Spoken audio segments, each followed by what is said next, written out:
Welcome to European Parliamentary Research Service podcast on the EU strategy for the Alpine Region. The Alpine Region is home to 80 million European citizens, and while it's one of the largest economic and productive regions in Europe, as well as an attractive tourist destination, it also faces major challenges. That's why the 7 countries and 48 regions involved in the EU strategy for the Alpine Region are working together to overcome these challenges and secure the region's sustainable development. Want to know more? Tour the Alps with us. Often called Europe's water tower, the Alps are known worldwide for their natural beauty, varied landscapes, rich biodiversity and cultural heritage.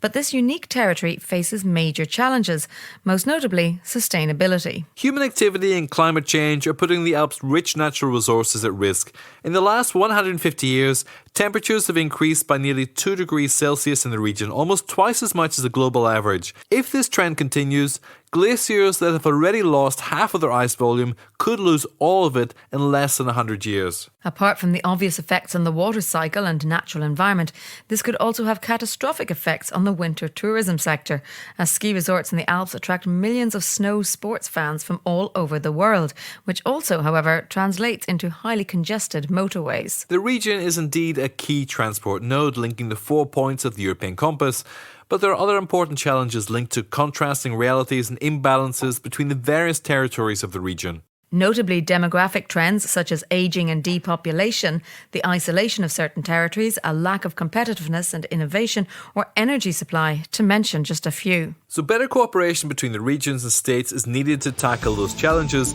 but what role does the EU play? Stay with us. Building on the previous strategies for the Baltic Sea, the Danube and the Adriatic and Ionian regions, the EU launched a strategy for the Alpine region in 2016. Macro-regional strategies of this kind provide a framework for cooperation between the different countries and regions in a macro-region, allowing them to work better together across borders to find common solutions to common problems. The Alpine strategy covers 3 areas of action: economic growth and innovation, mobility and connectivity, and environment and energy, but it also addresses governance and institutional capacity. In line with the 3 no's rule, no new EU funds, no additional EU formal structures, and no EU legislation, actors must use existing EU and national funding instruments to leverage more capital and achieve the strategy's objectives. And there's no lack of EU funds and programmes to be used, from the structural and investment funds to Horizon 2020, the Connecting Europe facility, the LIFE programme, or the European Fund for Strategic Investments. So is the programme bearing fruit? Stay with us.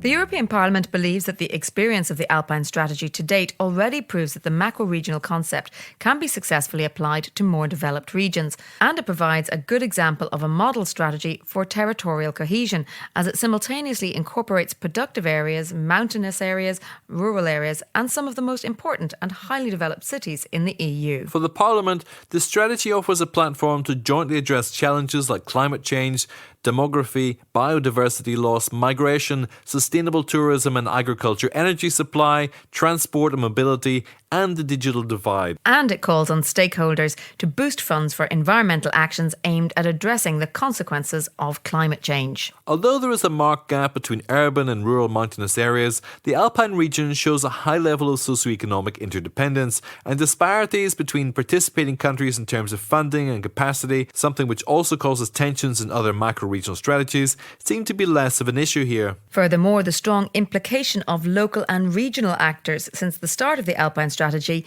is a key element of its success. So there's a lesson to be learned here for other future macro-regional strategies. Indeed, so what are the prospects for the future? Well, as negotiations on the future EU budget continue, the European Parliament and the other EU institutions are pushing for stronger links between the macro-regional objectives and EU policies and priorities, and stress the importance of aligning them with Europe's sustainability and climate goals. And because we get better results when we pursue the same goals, the Parliament has also called on stakeholders to seek synergies between regional, national and European funding, and to ensure there's a long-term vision for the region, so that future generations can still marvel at the beauty and dynamism of this unique corner of Europe.